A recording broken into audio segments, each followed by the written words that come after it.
ಅಗಲಿಕೆ ತೀವ್ರವಾದಂತಹ ವಿಷಾದ ಮತ್ತು ನೋವಿನೊಂದಿಗೆ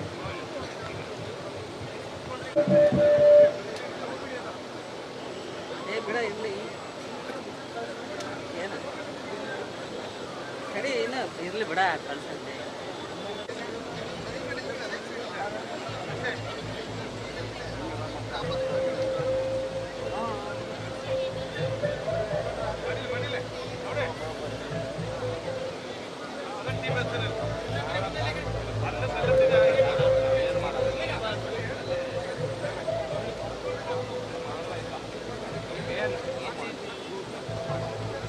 ಸುಧಾಕರ್ ಅವರು ಅಧಿಕಾರಾವಧಿಯಲ್ಲಿ ತೆರೆಮರೆಯಲ್ಲಿ ರಾಜಕೀಯ ಪಾಳೆಪಟ್ಟುಗಳನ್ನು ಕಟ್ಟಿಕೊಂಡು ಅದನ್ನು ತನ್ನ ರಾಜಕೀಯಕ್ಕೆ ಪ್ರವೇಶವನ್ನಾಗಿ ಮಾಡಿಕೊಂಡಂತವರು.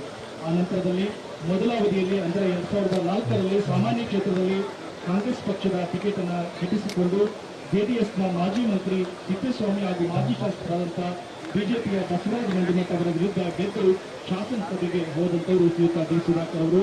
ರಾಜಕೀಯ ರಂಗದ ಚದುರಂಗದ ಆಟದಲ್ಲಿ ಮೊದಲ ಹೆಜ್ಜೆಯಲ್ಲಿ ಯಶಸ್ಸನ್ನ ಜಯವನ್ನ ಗಳಿಸಿದಂತವರು. 2008ರವರೆಗೆ ಚಳ್ಳಕೆರೆ ಕ್ಷೇತ್ರವನ್ನು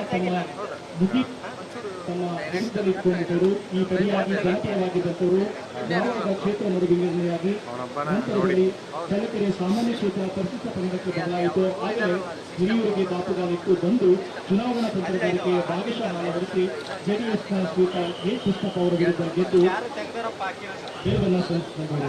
ಅಲ್ಪಸಂಖ್ಯಾತ ಜೈನ ಸಮುದಾಯವನ್ನು ಪ್ರತಿನಿಧಿಸಿದಂತಹ ಶ್ರೀಯುತ ಡಿ ಸುಧಾಕರ್ ಅವರು ಅವರ ಸಮುದಾಯದ ಮತಗಳು 500 ಏರಿಕೆ ಸಾಧ್ಯತೆ ಬೆರಳೆಣಿಕೆಯಷ್ಟು ಮಾತ್ರವಿದ್ದು ಆದರೆ ಯಾದವ ಸಮುದಾಯವನ್ನು ಪ್ರತಿನಿಧಿಸಿದ್ದ ಸಫಲವಾಗಿದ್ದಂಥವರು ಬೆಂಗಳೂರಿನ ಕೆಆರ್ಪುರಂ. ನ್ಯೂಸ್ ಫಸ್ಟ್ ನಿರ್ಭೀತಿಯಿಂದ ನಿಮ್ಮ ಪರವಾಗಿ.